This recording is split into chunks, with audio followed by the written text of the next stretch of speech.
Hi folks, and welcome to another edition of From Amateur to Expert Daily, where we talk about work, wealth, and how to position yourself as an expert. Today I have a book recommendation for you, followed by some exciting news. And let's start with the book recommendation. In the world of wealth, there are, very broadly speaking, two types of book. The first type of book is the very practical, succinct how-to guide. How to think about wealth, how rich people think differently, how to build your personal wealth. Now, if that's what you're after, I would point you in the direction of my own book, Poverty Proof: 50 Ways to Train Your Brain for Wealth. Or the slightly earlier one, Is Your Thinking Keeping You Poor? 50 Ways the Rich Think Differently. Those are available globally as ebooks and as audiobooks read by me. Now, there's a second type of wealth book, and that's what we're after today. And this one is not so much the how-to guide, it's really the bigger picture guide. And that's the book I'd like to recommend for you today, or the nature of book. It's called The Tyranny of Experts. The Tyranny of Experts. The name sounds initially a little misleading in the sense that you would think it's a book about debunking, say, doctors, professors, scientists, and so forth, and it's actually not. The book focuses on one thing and one thing only, and that is development of human beings, economic development, and exiting the ranks of poverty. What's interesting about this one is the gentleman who wrote the book has been involved for some decades now in government upliftment programs, welfare programs, think tanks, all around the world that try to lift poor people out of poverty and make poorer nations wealthy. Here's his surprising conclusion.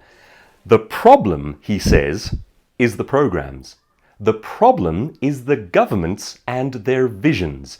He ultimately comes to the conclusion that they are all doing more damage than good. What does he recommend in their stead? Well, actually the answer somewhat gives me goosebumps. Freedom. Simple human freedom. In fact, he recommends two conditions as necessary for lifting people out of poverty, and I couldn't agree more.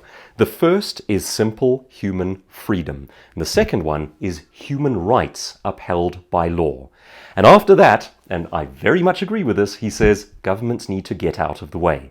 So this is a man who has spent decades now in the realm of government planning and social welfare programs, and has ultimately stepped back and said, this is doing more harm than good. We are not helping people. What they need is more freedom backed up by the protection of their rights, backed up by protection of law. And then the government needs to get out of the way. He takes the example of poor African nations, emerging African nations, and he says, intuitively you would think that they need better governments. And he says the problem is they need less government. Their problem is that they have a strong man in charge, and the strong man in charge has a grand vision for uplifting his people, and he's trying to do some centrally planned thing by which he uplifts people. That implies a degree of force. That implies preventing people from doing things that they want to do. That implies all manner of things that ultimately do more damage than good. So what he recommends is free up markets, but back them up with human rights supported by the law. And again, I couldn't agree more. He goes through country after country, decade after decade, program after program, and shows how harmful these interventions have been. More often than not, when a strong leader starts to show that he wants to develop his nation, charitable nations all around the world will pour money into that country, and all of that does damage for interesting reasons that he traces throughout the book. So I would recommend that one. Now, once again, this is extra homework. You don't have to read this one. If your goal is simply to grow your own bank account to become personally wealthy, you don't need this book. However, it is enriching in terms of your total worldview and the depth of your understanding of how wealth works. Things that you learn from this book will very subtly inform how you think about the world of work, wealth, and entrepreneurship, and I strongly recommend it. It's also quite a dense book, so here's what I would do if I were you. I wouldn't get the text version. I would get the audio version. I've been listening to it while doing home gym workouts outside. Our nation is in lockdown right now, and I got it onto about 1.5 times speed on Audible. So you can do that because there are repeat themes in the book, and it's quite heavy and it's quite dense. Get used to the narrator's voice, get used to the theme within, say, the first hour or so of listening. After that, I would recommend pushing it up to about 1.5 times speed just to get through the content a little quicker and keep it moving. Right now, I said I had some good news for you. Speaking about books that debunk deeply held beliefs. It probably comes as no surprise to you by now, if you've been watching my videos, if you've read any of my books, or if you know me personally, that I'm no great fan of political correctness. Well, it runs a little deeper than I've let on. Last year, I wrote a book of 115,000 words, which is a particularly large book. In fact, it's my biggest so far, with the title, Political Correctness Does More Harm Than Good. And the subtitle is something like How to Identify, Debunk, and Dismantle Harmful Ideas. The book has been accepted for publication in the US. Given that half the world is in lockdown at the moment, it's not going to print form initially. It will first be an ebook and an audiobook, and I will personally read the audiobook because this is a work of passion for me, something I believe in very deeply.